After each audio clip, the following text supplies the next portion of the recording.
Jadi kadang-kadang ada peristiwa yang bukan nggak masuk akal, akalnya belum dapat suplai ilmu yang jelas. Karena namanya manusia pasti punya keterbatasan.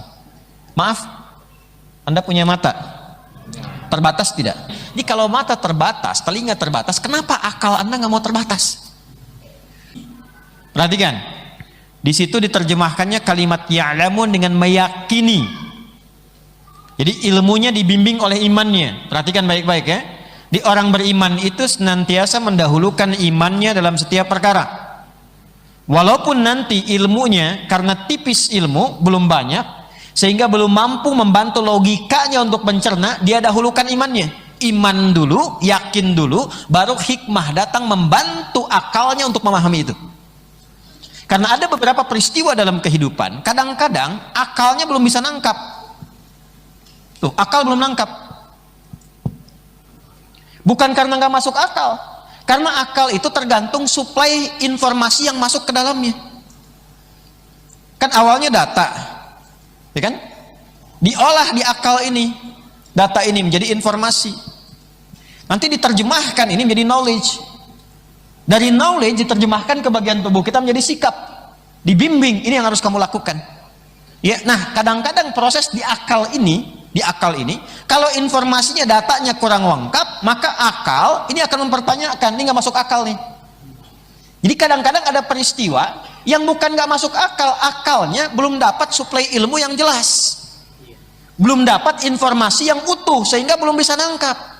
Dulu zaman Nabi SAW berangkat dari Mekah ke Palestina, dari Masjidil Haram ke Masjidil Aqsa, nggak mungkin dilakukan kecuali berbulan-bulan. Minimal misalnya bisa 3 bulan. Karena belum pernah terbayangkan satu kendaraan dengan kecepatan yang sangat luar biasa, baik yang supersonik misalnya, atau ada kecepatan suara atau kecepatan cahaya, belum terbayangkan. Yang ada gambarannya hanya pakai unta atau pakai kuda, silahkan bergerak. Jadi nggak kebayang kalau ada orang yang berangkat misalnya, ya baru berangkat malam udah balik lagi, akalnya belum nyampe. Maka dari itu mukjizat datang untuk menggugurkan ya konsep-konsep akal yang kadang-kadang merasa unggul, merasa hebat dengan akal itu.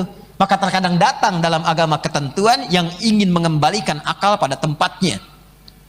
Karena namanya manusia pasti punya keterbatasan. Maaf, Anda punya mata? Terbatas tidak? Terbatas. Semakin jauh jarak pandangnya semakin tak terlihat. Anda punya telinga?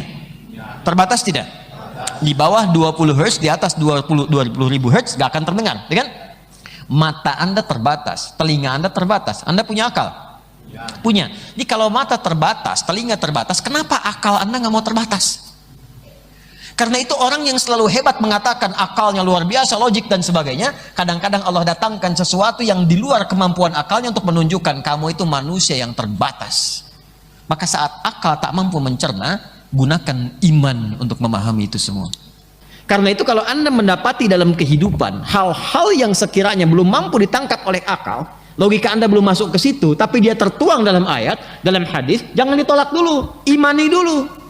Iman dulu, nanti setelah iman Allah akan datangkan hikmah. Hikmah itu yang membantu akal untuk memahami.